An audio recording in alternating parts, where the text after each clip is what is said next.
Hoy estamos con una persona que empieza a ser ya muy conocida en el país y muy reconocida, que es Juan Daniel. Y hay un tema que a mí me apasiona y por eso lo invité a que conversáramos hoy.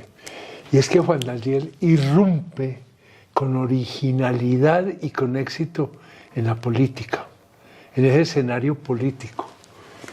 Y yo creo que ahí hay unos elementos, unas claves de por qué eso sucedió y cómo está viendo la política hacia adelante, qué podemos aprender de su experiencia. Porque si algo necesita Colombia es una transformación política fundamental. Y yo creo que Juan Daniel es una de las puntas de lanza en esa transformación. Entonces vamos a conversar de eso, Juan Daniel. Además tenemos intereses comunes, ambos somos economistas, por aquí nos va a aparecer ahora un poco la economía, pero dejemos que aparezca espontáneamente en la conversación. Juan Daniel, ¿vos en qué momento tomaste la decisión? Me voy a meter en política y pensando en qué. ¿Qué querías? ¿Qué querías? Pues bueno, uno se puede imaginar, pero yo, es un tema reciente. Sí. Yo no, es decir, yo de pequeño quería ser médico. Por allá, cuando tenía 22 años, terminé graduado de economista en el 1999 y cuando tenía 15 años me di cuenta que la medicina no era lo mío, ¿sí? Porque le tenía miedo a la sangre. ¿Sabes? ¿Sí? Perdóneme, hay una coincidencia. Yo empecé medicina y acabé economía. Exactamente. Descubrí que estaba en el lugar equivocado. Eso lo lleva a uno a empezar a entender que hay una vocación de servicio muy importante. ¿Sí? Yo creo que la economía y la medicina comparten muchísimo esa vocación de servicio porque en la economía, que creo yo que es una ciencia social de las más desafiantes, porque pues el que observa no puede separarse completamente de lo que observa, porque es una ciencia social. Ahí tengo claro que la vocación de servicio ha sido muy marcada en mi vida profesional. Entonces, como economista, yo hice mi doctorado, estudié en el Rosario, me gradué en el 99 del Rosario, hice mi doctorado, regresé a Colombia en 2005. Yo tenía muy claro ejercer ese servicio en lo público a través de cargos técnicos o cargos directivos o liderazgos desde lo técnico. Como buen economista siempre soñé con ser director del DNP o con ser ministro de Hacienda.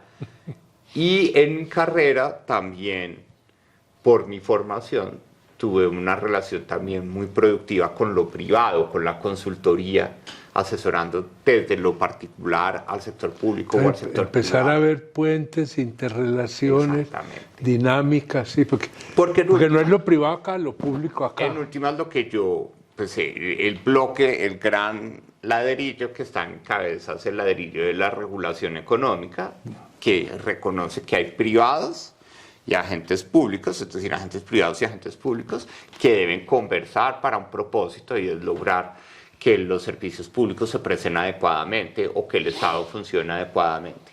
Entonces, muy importante ese punto. Nunca tuve como una motivación política el ejercicio. Para ganar elecciones. Pero es lo público, es que hay que diferenciar lo político y lo público. Pero en esa carrera en la que fui ascendiendo, en el servicio público, llegué al DANE, sí, que naturalmente, con total honestidad y sin que eso suene peyorativo, pues no era lo que yo quería.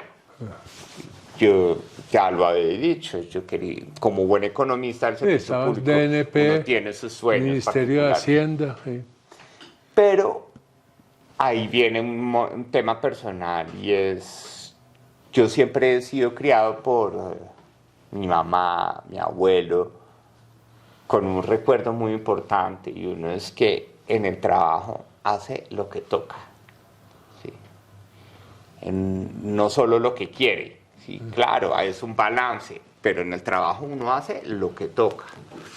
Y entonces Y lo hace, yo dije, listo. Y lo hace bien. Y lo hace No bien. es por cumplir. Entonces, me la juego. Entonces yo crecí en una casa que mi mamá decía, bueno, mijo, si a usted algún día le toca lavar baños, que se gane el premio del que los deja más limpios en menos tiempo. Yo le he dicho eso a un hijo mío hace tiempo. Sí, la exactamente. misma cosa. Entonces, en ese escenario yo dije, bueno, me tocó Lo que DANE. vaya a hacer, hágalo lo que quiera, pero bien hecho. Exactamente. Claro, cuando a mí me llega el DANE, y era lo que tocaba, yo dije, bueno, yo me voy a encargar de ser el mejor director del DANE. Pero llego al DANE y me enfrento con lo que me ha pasado. Es como un resumen adulto de todo lo que me ha pasado en la vida. Entonces, el rechazo por mi acento, por mi voz, por la forma como me vestía, la forma como explicaba los datos. Todo el mundo dice, pero no, es decir, Señor, ¿de dónde salió? sí, entonces todo el mundo dijo, no, pero si antes nadie hablaba así y el DANE no hablaba tanto, porque ese señor está hablando tanto, ¿sí? Y además nos fastidia porque su voz, su acento, lo que sea, como que no me acomodaba a lo que estaba esperando la gente, pero yo estaba con un firme propósito de hacer una buena tarea. Vamos, vamos. Y sobre todo de poder aportar algo que me identifica muchísimo y es poder romper, siendo víctima yo de estereotipos toda mi vida. Porque entonces de chiquito, como tenía una voz más aguda, entonces niña con voz de niño, no, eso no cuadra, no puede ser niño. Niño con una cicatriz, entonces feo, entonces tampoco cuadra, tampoco encaja. Entonces, como siendo víctima de todos esos estereotipos, yo sí creo que hay una motivación muy importante de romper esos estereotipos. Entonces yo dije, el DANE, ¿por qué a la gente le molesta tanto que el DANE hable? Y pues como yo me puse la tarea de ser el mejor director del DANE antes de empezar incluso, yo fui y investigué qué hacen los mejores DANEs del mundo, es decir, las mejores oficinas de estadística, porque son reconocidas en el momento actual. Y esas oficinas de estadística como Canadá, Reino Unido, Chile, México, se caracterizan porque hablan de los temas que quiere la gente que sean visibles en lo público, ¿sí? Entonces, en México, por ejemplo, se encargaron de hablar del problema de la inequidad de la mujer, ¿sí? Porque México es un país feminista, fuertemente feminista, ¿sí? Eso confrontaba un machismo también de ranchera. Entonces, Canadá quiere que la gente se sienta integrada, un país tan disperso, se sienta integrada por la visibilización de fenómenos comunes de una sociedad tan dispersa geográficamente, pero que tiene unos valores comunes. Entonces yo dije, no, el DANE tiene que hablar porque así lo están haciendo las mejores oficinas estadísticas del mundo, y yo seguí en mi propósito.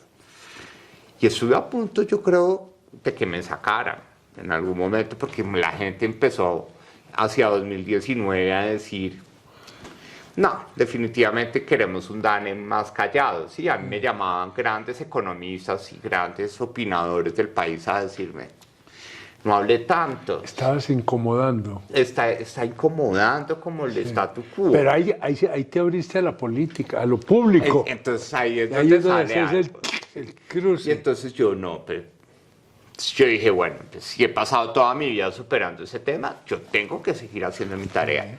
Y si me van a sacar, que me saquen, pues, pero no me van a callar. Lo que me salvó en ese momento fue la pandemia, ¿sí? Porque la pandemia fue un gran desafío, fue como una prueba de fuego, ¿sí? En la mitad del espectáculo público en el Teatro Romano, y es decir, mire, usted es el director del DANE, ¿no? Entonces, como habla tanto, yo creo que la gente dijo, vamos a ver si ahorita en pandemia va a seguir hablando, ¿sí? Sí, a ver si la pandemia lo calla finalmente. Es muy colombiano como decir, como habla tanto, ¿sí? Y ahora que está bien difícil porque todos estamos encerrados, el país está apagado, vamos a ver si sigue hablando. A ver si es capaz. Igual. Entonces, Eso todo es como retrospectiva de No, no, pues es que todo esto es lo que explica Entonces, por claro, qué estás pues a donde mí cuando estás llega hoy. la pandemia, yo dije, yo no puedo quedar como un cuero. Es decir, si yo verdaderamente quiero ser el mejor director del DANE, tengo que resolver esta limitación. Y nos encargamos de resolverla con todo el trabajo de los funcionarios y funcionarias del DANE y salió bien. El DANE incluso habló más de la cuenta en pandemia, porque empezó a hablar de los problemas de salud mental de la gente, de los problemas de violencia intrafamiliar, de si las vacunas, si le creíamos a las vacunas Sobre o no. lo que la gente estaba sintiendo, por la que estaba Exactamente, si la preocupada. gente estaba Entonces triste, sintonizaste, dane Exactamente. gente, dane opinión. Entonces, y además tenía una audiencia cautiva porque Ah, sí. pues, la gente encerrada en la casa, ¿qué más hacía? No, pues veamos la rueda de Ay, prensa del DANE. oigamos a Juan Daniel. Entonces la gente dijo, ay, ese man, pues sí, como que la voz es fea y el acento gomelo, pero hace la tarea. Y muy peludo. Hace la tarea. Sí, sí. Es Pero juicioso. la gente dijo, hace la tarea. Y yo creo que ese fue el clic que me motivó a estar en la política. A dar Porque el yo otro sí paso. creo que la política tiene que tener un sentido más meritorio. No es a partir simplemente del electoral trabajo. para que ganar yo unas elecciones. Entonces, qué bueno que qué bueno que uno escojan los gobernantes o los actores políticos porque sí hacen la tarea. Entonces, cuando uno llega a ese nivel como de liderazgo de lo público, rompiendo tantos paradigmas y luchando contra prejuicios muy bien instalados o arraigados en nuestra sociedad, y la gente empieza a decir, no, pero está haciendo la tarea. ¿Sí? Y algo muy valioso, y es que la gente empezó a decir, ay, chévere que nos está explicando y nos está haciendo entender lo que está pasando en el país. Y sobre todo, está diciendo la verdad. Eso rápidamente me hizo, muchas gracias, me hizo Bien, sentir, qué rico, me hizo sentir como que si había posibilidades de que a partir del trabajo la gente visibilizara y reconociera que los servidores públicos podemos hacer las cosas bien. Y eso pues se juntó con ya la última chispa, que fue el entonces candidato y hoy presidente Gustavo Petro. Es decir, cuando él dice, lo dijo textualmente, como hasta uribista será, no he hablado con él, pero me parece que está haciendo bien su trabajo y sería con el único con el que seguiría trabajando en mi gobierno. Entonces, eso generó un interrogante muy grande en la gente de quién es ese man. Es decir, ¿cómo así? Salió buenísimo, que con un cambio pero tan rotundo de visión política, ideológica del país, hay una persona que sobrevive, que es Oviedo. ¿Sí? Entonces todo el mundo empezó a hablar y a preguntarse muchísimo. Y cuando yo finalmente tomo la decisión de no acompañar al presidente y de lanzarme en una aspiración política por la alcaldía de Bogotá, ¿ahí te lanzaste solo o había ya conversaciones con alguna organización política? no, solo. Vos, así. Solo.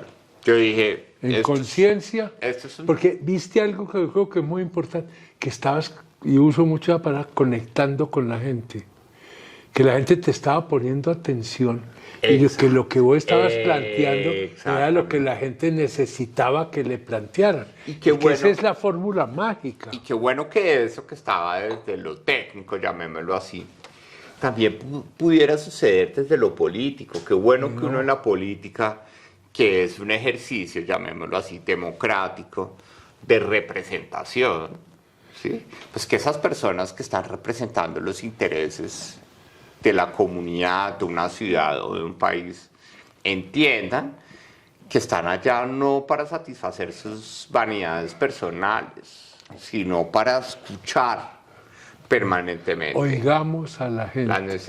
Escuchar Esa a la yo gente. creo que ese es un punto. Y entonces, Pero entonces vos te ahí lanzaste entonces solo, sale hasta de momento me no lanzo tenías, solo. pues podía tener amigos políticos como tenemos todos, pero Pero eso lo estaba haciendo Exactamente. vos en lo personal. Desde lo Y personal. te echaste la bendición y al agua. A ver Claro, qué porque nos va. tenía que saber qué me ponía a hacer. Me quería ir a hacer una maestría en Historia del Arte en Florencia, tenía ya todo preparado. Bueno, habrá tiempo para eso. Sí, esperemos que sí, porque ahora todo es incierto.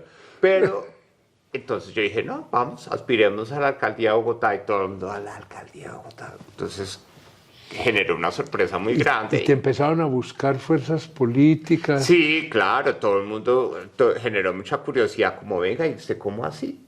¿Sí? ¿Y usted cómo va a hacer política recuerdo solo? mucho que me llamó Juan Manuel Galán, después me llamaron del Partido Conservador, del Partido Liberal, del Partido Verde, del Centro Democrático, como las diferentes tendencias, como así, venga, ¿usted qué es cuál es su proyecto? ¿A vos antes nunca te habían ligado con ninguna de estas No. formas políticas, pues, organizaciones?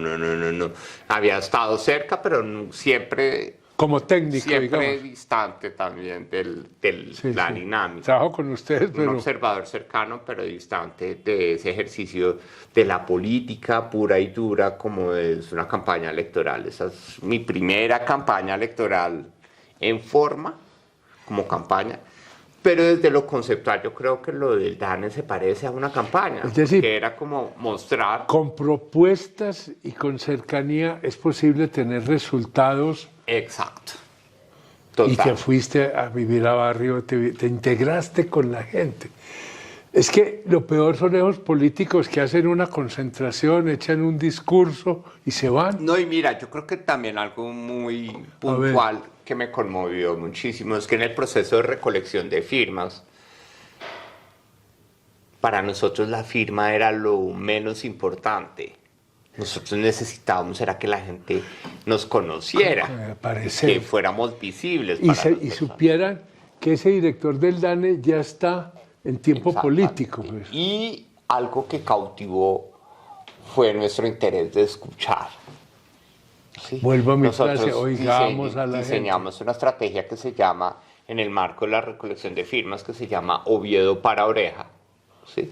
Que son unos talleres de escucha estructurada de los problemas de la gente en las diferentes localidades de Bogotá. Hicimos 19 Oviedos para Oreja, 19 localidades. En Sumapaz no la hicimos, visitamos Sumapaz, pero no fuimos a Sumapaz. Y la gente quedaba tan cautivada. Era espontáneo, sentémonos a decir? conversar. Venga, me escucharon. Es decir, no llegó este señor a dar A echarnos una el lora, discurso, sí. no era Oviedo da lora de decir, es que queremos cambiar esto y propuestas, Juan, sino que queríamos era escuchar. A ellos les Para impactó, pero a vos te tuvo que haber impactado. Eso que te estaban diciendo, lo que estabas recogiendo, yo creo que no era simplemente los oigo porque sé que oyéndolos es una manera de acercarlo y no porque oyéndolos también aprendo. Claro, porque en últimas eso era lo que hacía yo en el DANE, ¿no? En el DANE lo que hace es escuchar a la gente para coger esas voces y meterlas a unos sistemas estadísticos que permiten saber qué pasa con la pobreza, qué pasa con la inflación, qué pasa con el desempleo. Bueno, y hacia adelante, ¿vos ves que es posible seguir haciendo un trabajo político en la línea o hay necesidad vos de conformar una organización política, una estructura política? Es decir, se puede hacer política sin una organización partidaria, aunque sea nueva, pues. Yo creo, ahí hay un tema de institucionalidad. Sí. Yo sí creo que los resultados del pasado 29 de octubre, después de depurarlo muchísimo, ¿Qué enseñanza más te de un dejan? mes de evaluación desde diferentes ópticas, yo sí creo que los 616.902 votos que tuvimos eran unos votos que tenían un común denominador y era esperanza, como dejen jugar a este señor que queremos ver cómo le va, ¿sí? Si es raro, si no le gustan las peleas personales, si no tiene partido político, sí dijimos que era uribista, sí dijimos que era petrista, sí nos fuimos a decir que era de la alcaldesa, pero al final nos demostró, como en la canción, que era de la mamá, que era una persona hecha a partir del trabajo, del estudio, que quería aportar para resolver los problemas de la ciudad. Entonces yo creo que sí hay una votación de esperanza. Tanto es así que muchas personas nos dicen, como a usted le gusta la verdad, le voy a decir la verdad. Y es, yo voté por Galán porque es que tocaba, porque habían dicho que había que salir de Bolívar rapidito, sin ninguna duda. El voto contra. Pero queríamos darle la oportunidad a usted. Ya vendrá otra oportunidad. Y vos hacia adelante, Entonces, ¿cómo te ves trabajando? En ese ya vendrá la oportunidad. Hemos tenido un debate muy importante al interior del equipo de si esa perspectiva se hace simplemente en el marco del aislamiento completo de la institucionalidad política o si nos volvemos actores innovadores de esa institucionalidad política. Así como hubo innovación en tu campaña, puede haber una innovación Entonces, una nueva política, queremos un nuevo ser partido. una innovación en el negocio. En el negocio. Entonces, si el negocio es la política, para hacer innovación en el negocio, yo sí creo, y creo que todo el equipo está convencido, que pensar en que vamos a innovar desde afuera, todo el negocio, entre comillas, de la política, todo el mercado de la política, es algo que puede ser poco factible. Queremos entrar al escenario siendo actores innovadores y por consiguiente sí estamos evaluando seriamente la posibilidad de solicitarle al Consejo Nacional Electoral una personería jurídica a nuestro movimiento con toda por Bogotá. Es decir, que queremos que esos 616.902 votos, la aceptación de una regla institucional de aceptar la curul del Consejo en el marco del Estatuto de Oposición, nos puede permitir que el Consejo Nacional Electoral en su sabiduría evalúe si podemos ser un movimiento político. Vea, las buenas conversaciones tienen un problema, es que se acaba el tiempo muy rápido. Juan Daniel, vos acabas de dejar sobre la mesa un tema que es fundamental y que yo te pediría que lo pudiéramos conversar más adelante. De pronto, esperar un poco cómo van ustedes viendo esto, porque creo que es básico que podamos pensar en una renovación de la política que no sea solamente de los actores, caso contigo, sino también de la institucionalidad, del aparato, que en la vida todo necesita aparato, ¿cierto? Pero un aparato político que le responda al país de hoy. Exactamente. Y que escuche, un aparato político pero que creo que esa escuche. experiencia de ustedes, veo que la están elaborando, aplaudo, nos puede dar unas luces hacia adelante y cuando podamos contar acá cómo van esas luces, me encantaría que pudiéramos volver a conversar. Por supuesto. ¿Listo? Juan, muchas gracias. ¿No? De No, verdad. maravilloso.